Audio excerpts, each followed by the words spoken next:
Hi guys, my name is Matsuki and I hope everyone's year is off to a wonderful start.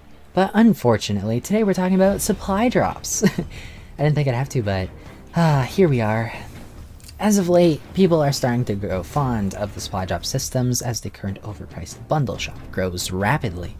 And it's not just Nero Cinema that was supposedly shedding good light on this system around Christmas. He wasn't, by the way, but I'll get into that later. I've also encountered a handful of Twitter users that miss the ability to earn free loot so dearly, and I can't blame them with these prices, but is the supply drop system actually worth reinstalling? No, probably not. Yeah, supply drops did offer a free path to earn loot, but let's not forget the trade-offs and the downsides of these controversial loot boxes. Starting it off with the trade-offs, it should be obvious by now that Activision wants to earn additional money, some extra cash, from consumers after purchasing their product. Before the bundle shop, we had expensive season passes that cost 2/3 of the game's price. Alongside that, we had decently cheap bundles that ranged around $5 to $10. And let's not forget supply drops. Supply drops weren't typically duplicate protected, meaning you could open an infinite amount with COD points, or playtime, and still not get the specific item you desire. The system served a lot of big gaming companies well with the cash it rang in, but gamers eventually got fed up with the system. Particularly, it took COD fans 5 years after the lifetime of 6 Call of Duty titles, Advanced Warfare, BO3, IW, MWR, WW2, and BO4, to drop the system. But when one system drops, a new one is built up, usually one that's more successful for the business.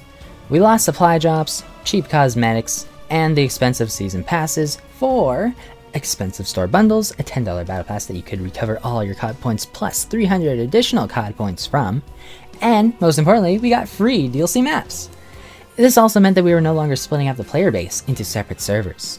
Now you're all in the same player pool and you don't even have to worry about your friends having different map packs as you. It was a huge win for the players. Or so we thought.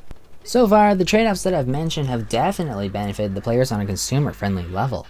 I can even add the fact that there hasn't been a single pay-to-win weapon since supply drops were eradicated. But what the COD community has been complaining about is the lack of loot to get for free. In my opinion, free maps will always trump purely cosmetic items. But I do believe there was a piece of COD's identity stripped away, and that was the ability to participate in events. Again, this is definitely not on the same level as free DLC maps. Hold your horses there, good sir. But I definitely noticed a concerning lack of collectibles in recent COD titles, with an increase of limited time content and events. Modern Warfare and Cold War gave us a free Christmas reskin of an already existing map in their games, but these maps didn't stay long and they never returned the following year. We still have yet to see a Vanguard Xmas shipment will return next Christmas too. But to be fair, this type of thing only happened once before these 3 current COD titles, and that was Christmas Genesis and COD IW. Nonetheless, these limited time maps are wasted content, wasted resources put into a couple weeks only. Events in the past, including IWs, were also allowing players to unlock free camos for said events. Whether that be a present wrap in Modern Warfare Remastered, a spooky Halloween pumpkin, guts, zombie hands, or haunted forest camo in IW, a Christmas sweater camo in Ghosts, cherry fizz as the Days of Summer camo in BO3, and these shamrock camos in World War II's for St. Paddy's Day. The point I'm trying to make is we got these camos for all of our guns for free, and we could use them whenever we wanted, including outside of season.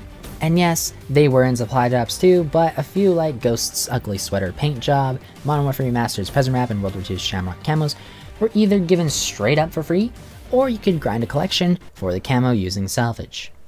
Currently, we're just getting one weapon blueprint.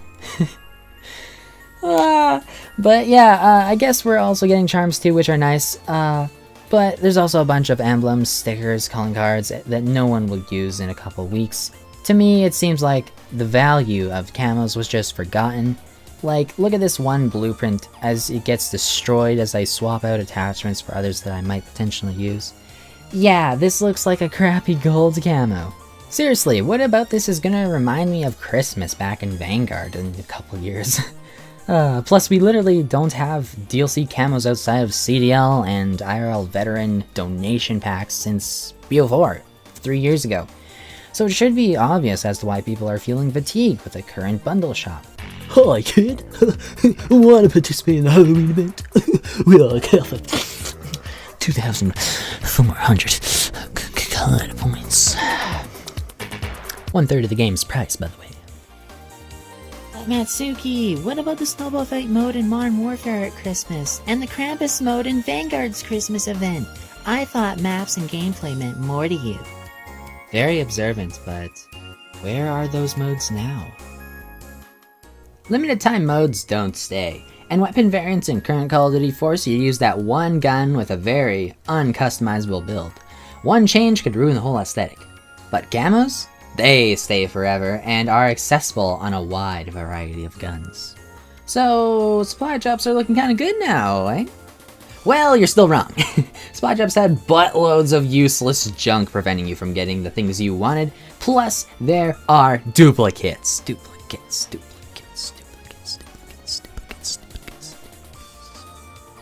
I put nearly 20 days into Infinite Warfare's multiplayer, and look at all the camos I'm missing. I haven't even unlocked a single Disco Fever camo on any of my guns. I don't even know what it looks like.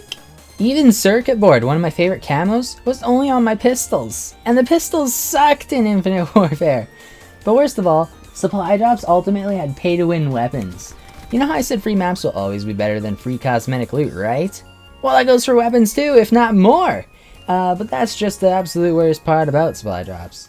If you got a competitive weapon within the drops, and those are randomized drops only, that weapon will excel at one thing or another.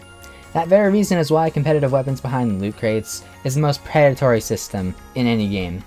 For instance, let's take a look at BO4's supply drop VMP versus the base game SOG. The VMP has tighter recoil, making it easier to control at a wider variety of ranges, has the same fire rate and strafe speed capabilities as the SOG 2, but the VMP also has better damage stats, allowing it to kill in one less shot. The SOG has a very slightly better ADS speed, but the VMP has a better sprint to fire speed. These are all the most important stats in gunfight not affected by a third-party player. If you guys want to double check these stats, I have a link to them on Turboman's direct comparison video in the description below. He did contradict himself at one point, saying the SOG had better sprint to fire speed, but when testing, he clearly said and showed that the VMP was the winner. Nonetheless, the VMP is still better if you're already aiming down sights. Their stats and time to kill are very close, but the VMP is inherently better, making it pay to win. I'd argue now though, since BO4's supply drop system was changed up so you could actually grind for any gun you want by spending 60 reserve crates, it's no longer pay to win. Still, hierarchies of guns form. Maybe a different SMG like the Cordite outclassed the VMP in some situations, but that doesn't make it less pay to win. You can't argue, Well, the most OP gun in the game beats everything else, so it's not a pay-to-win game. while that may technically be true, and technically matters, the VMP is still decommissioning one of the most used competitive weapons in BO4. Also, that argument only points out an equally flawed balance system. That said, supply drops just can't seem to escape their pay-to-win tendencies. But, during MWR and World War II, they weren't an issue. So why BO4? Why did you do it? And why was Nerosimula praising those two Call of Duties for their supply drops? What did they have that you didn't? Well, nothing really. World War II supply drops had loads of garbage like pistol grips and calling card variants with gold borders mixed in, with new DLC guns too. So what the fuck? So how? You see, this is where terminology is extremely important. When Nero made a thumbnail and title saying that we should bring back supply drops because they're better than the store bundles, what he really meant was bring back collections. Yeah, what a huge mistake to make. I knew his thumbnail and title were clickbait, and he even knew himself, and made a response video addressing it. But he acted so defensive about it, and acted like he had the moral high ground when people only saw the thumbnail and title and hated on the video without watching it. Tips for you guys watching this video. If you make a clickbait thumbnail that isn't even your opinion, don't expect things to go smoothly. This is your fault. This is your doing. But anywho, collections in MWR and World War II were the primary way of earning all kinds of good loot. Supply drops in those games were secondary.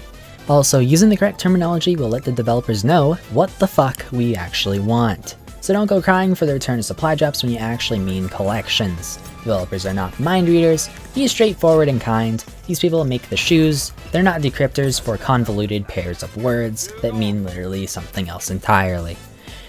Now, while I'd still love to talk more about every subject in this video, I do need to wrap it up.